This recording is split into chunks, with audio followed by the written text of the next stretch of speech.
Sejarah Banjar. Kerajaan Banjar atau Kesultanan Banjar merupakan salah satu kerajaan Islam yang ada di Indonesia. Secara geografis, Kerajaan Banjar terletak di Kalimantan Selatan, Indonesia.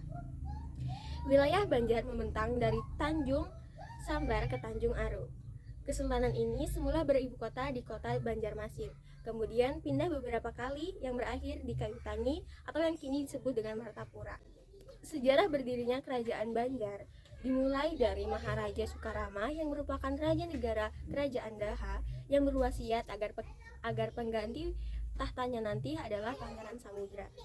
Anak dari putrinya, Putri Galuh Intansari dengan Raden Manterijaya, putra dari Raden Begawan, saudara Maharaja Sukarama.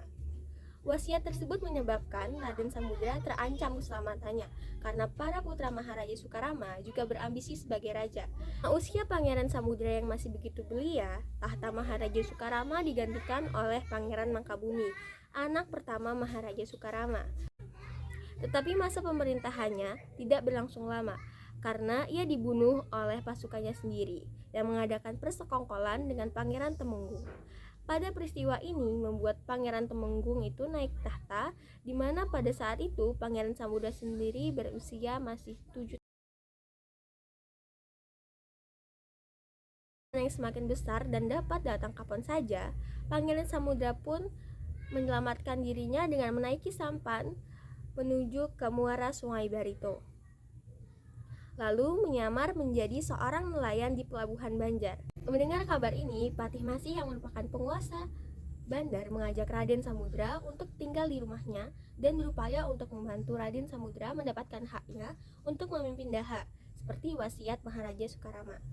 Dalam perkembangan berikutnya, Patih Masih mulai mengenal Wali Songo lewat para mubalik Islam dari Gresik dan Tuban yang singgah di wilayah Banjar.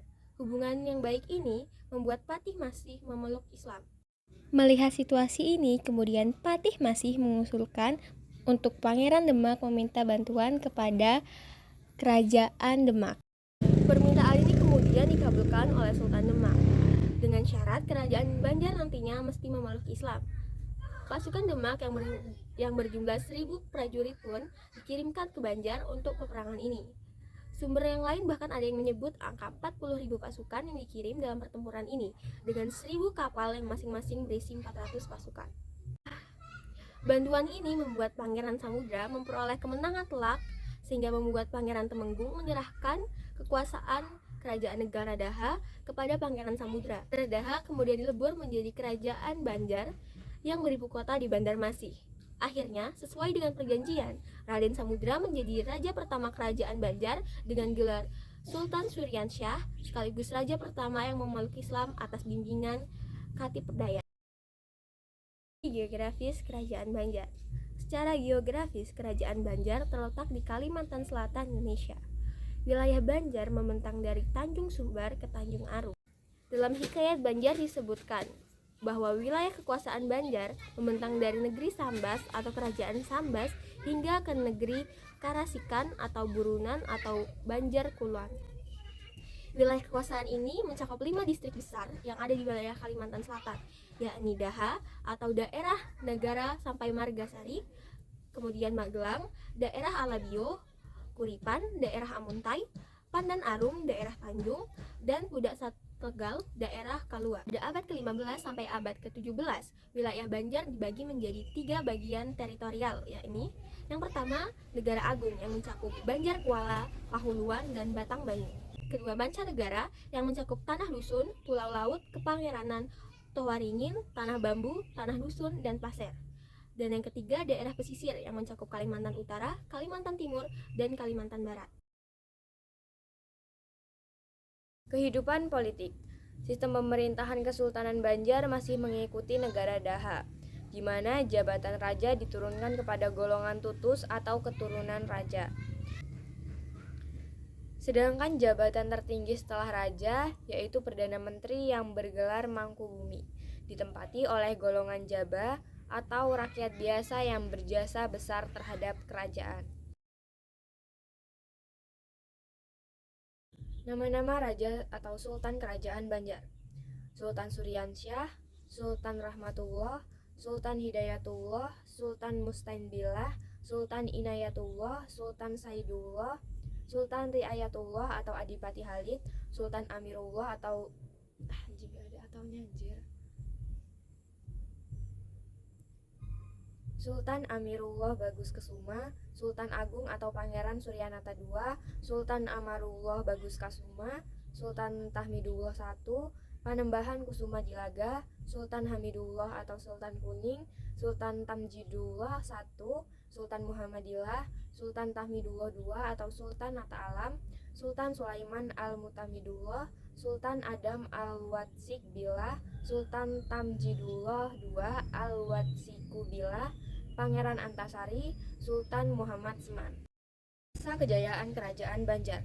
Masa kejayaan Kesultanan Banjar berada pada dekade pertama abad ke-17 dalam masa pemerintahan Sultan Mustain Billah pada tahun 1595 sampai 1638. Perang Makassar menyebabkan para pedagang dari Somba Opu, Kesultanan Goa pindah ke Banjarmasin.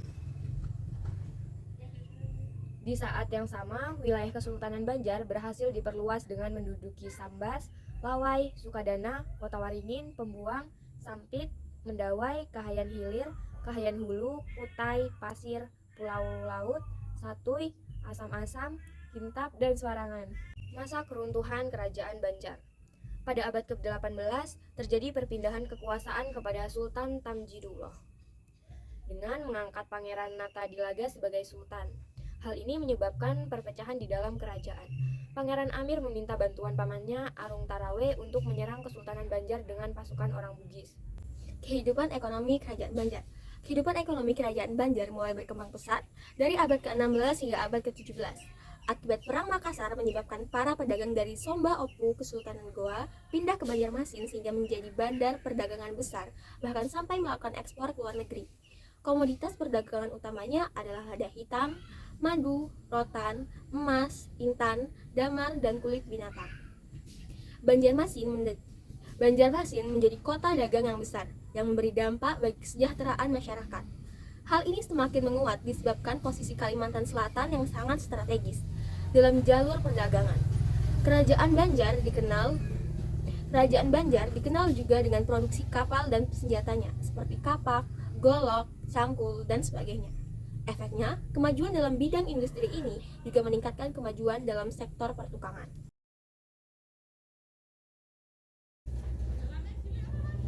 Kehidupan agama.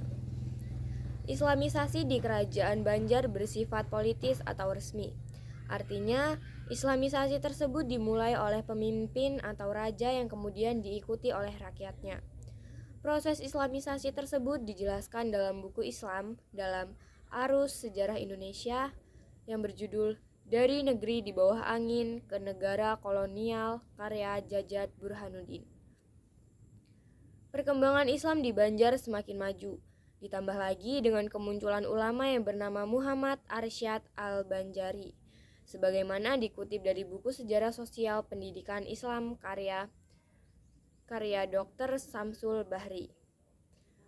Sebagai kesultanan besar di Kalimantan, Kerajaan Banjar juga meninggalkan warisan sejarah yang masih berdiri sampai saat ini.